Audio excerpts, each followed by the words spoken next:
اور تمہارے لیے اسلام کو دین منتخب کیا.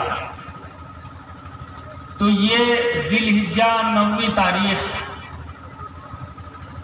حجۃ الوداع کے موقع پر نبی کریم صلی اللہ علیہ وسلم پر یہ آیت اتری تھی. تو اس میں اعلان ہے کہ دین نبی کی زندگی میں مکمل ہو گیا تھا.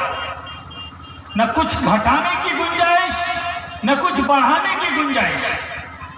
جب گھٹانے بڑھانے کی گنجائش نہیں تو کہاں سے بات؟ 2 سوال ہوا. تیسرا سوال،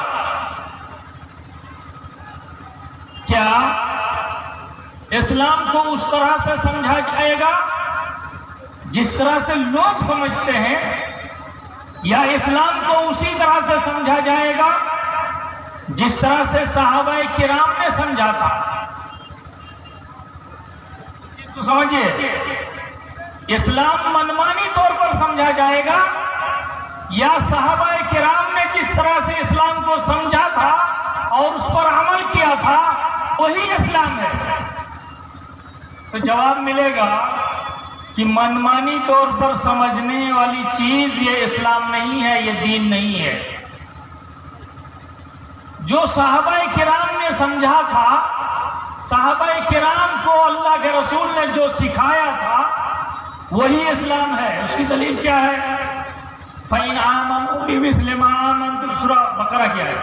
فَإِنْ آمَنُوا بِمِثْلِ مَا آمَنْتُمْ بِهِ فَقَدِ اهْتَدَوْا وَإِنْ تَوَلَّوْا فَإِنَّهُمْ لَفِي شِقَاقٍ.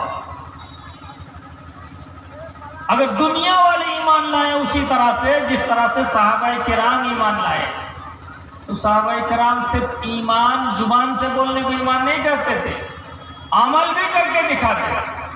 تو ایمان اور عمل اسی طرح سے ہو دنیا والوں کا جس طرح سے صحابہ کرام کا ایمان و عمل ہے، تو پھر وہ ہدایت پا جائیں گے.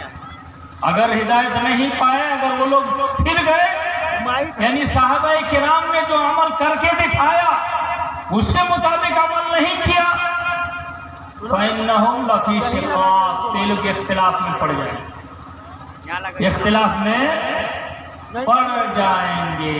اور اختلاف بہت خطرناک بیماری ہے.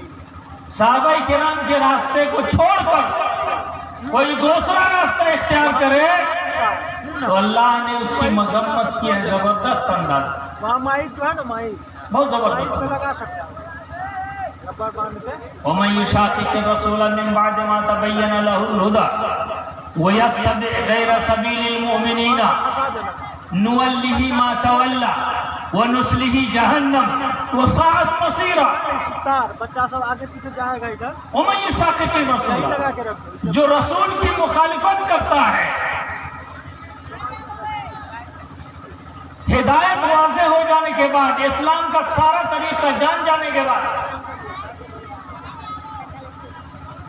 وَيَتَّبِعْ غَيْرَ سَبِيلِ الْمُؤْمِنِينَ، اور مومنوں کا جو راستہ ہے، یعنی صحابہ کرام کا جو راستہ ہے، صحابہ کرام کا جو طور طریقہ رہا ہے، صحابہ کرام کے طور طریقہ کی مخالفت کرتا ہے، اس کا انجام کیا ہے؟ نُوَلِّهِ مَا تَوَلَّىٰ، جو وہ اختیار کرتا ہے ہم اسی کے حوالے اس کو کر دیتے ہیں. وَنُصْلِهِ جَهَنَّمَ، اور اس کو جہنم کے حوالے کر دیں گے. وہ سات مسیرہ اور بدترین ٹھکانہ ہے. لہذا میں نے 4 باتیں آپ کے سامنے 4 سوال اٹھائے کہ صحابہ کرام کا جو طریقہ ہے وہی اسلام ہے دوستو، وہی دین ہے. اور صحابہ کرام نے کیا سکھایا ہے اس سلسلے میں؟ سوموا لرؤیتہ، اللہ کے رسول کا فرمان، سوموا لرؤیتہ وافطروا لرؤیتہ، تم لوگ روزہ رکھو چاند دیکھ کر اور افطار کرو چاند دیکھ کر. فَإِنْ غُمَّ عَلَيْكُمْ، اگر بدلی چھا جائے، فَأَكْمِلُوا عِدَّةَ شَعْبَانَ 30 يَوْمًا، تو شعبان کے کتنے دن پورے کرنا ہے؟ 30 دن پورا کرنا ہے شعبان کے. اور دوسری روایت میں فَقْدُرُوا لَهُ، بدلی رہ بھی جائے اس کے دوسرے دن بھی تو اندازہ کر کے تم روزہ رکھ لو. کب؟ جب 29 تاریخ گزر جائے، 30 تاریخ بھی گزر جائے تب اندازہ کرتے. اور اسی کو حضرت عبداللہ ابن عمر رضی اللہ تعالیٰ عنہ ایسا ہی کرتے تھے. عبداللہ بن عمر رضی اللہ تعالیٰ عنہ ایسا ہی کرتے تھے. حضرت نافع ان کے شاگرد ہیں. ترمذی میں یہ روایت لا کر وہ بیان کرتے ہیں کہ عبداللہ بن عمر رضی اللہ تعالیٰ عنہ کا یہ عمل تھا کہ اگر بدلی 29 کی تاریخ ہے شعبان کی، تو شعبان کی 29 کی تاریخ کو لوگوں کو بولتے تھے کہ چاند دیکھو، تم لوگ چاند دیکھو. چاند اگر دکھائی نہیں دیا، بدلی چھائی رہی یا کچھ نہیں دکھائی دیا تو اس دن روزہ نہیں رکھتے تھے. دوسرے دن اگر چاند نہیں دکھائی دیا تو اندازہ یہ ہو گیا کہ یہ 30ویں تاریخ پوری ہو رہی ہے، اس وجہ سے آج ہم روزہ رکھیں گے. ایک عمل تو عبداللہ بن عمر کا، اور اس کے بارے میں کیا کہا امام ترمذی نے کیا کہا؟ جو امام بخاری کے شاگرد ہیں وہ کہتے ہیں کہ ہاکذا علیہ عمل الناس، اس طرح سے اس حدیث پر لوگوں کا عمل ہے، اس طرح سے لوگوں کا عمل اس حدیث پر ہے. اور ایک حدیث سن لیجئے، حضرت عبداللہ بن عباس رضی اللہ تعالیٰ عنہ کی حدیث ہے جو مسلم شریف میں موجود ہے. حضرت قریب تابعی ہیں. مدینے سے وہ ملک شام جاتے ہیں. ملک شام بیت المقدس کتنی دوری ہے مکہ سے یا مدینہ سے کتنی دوری ہے؟ تقریباً اتنی دوری جتنی دوری ہم لوگوں کی یہاں سے دلی کی ہے، 1500 کلومیٹر تقریباً. وہاں وہ جاتے ہیں. وہاں جمعہ کی شام کو چاند دکھائی دیتا ہے، یعنی جمعرات کو جمعہ کی شام کو چاند دکھائی دیتا ہے، اور جمعہ پہلا روزہ وہاں ہوتا ہے.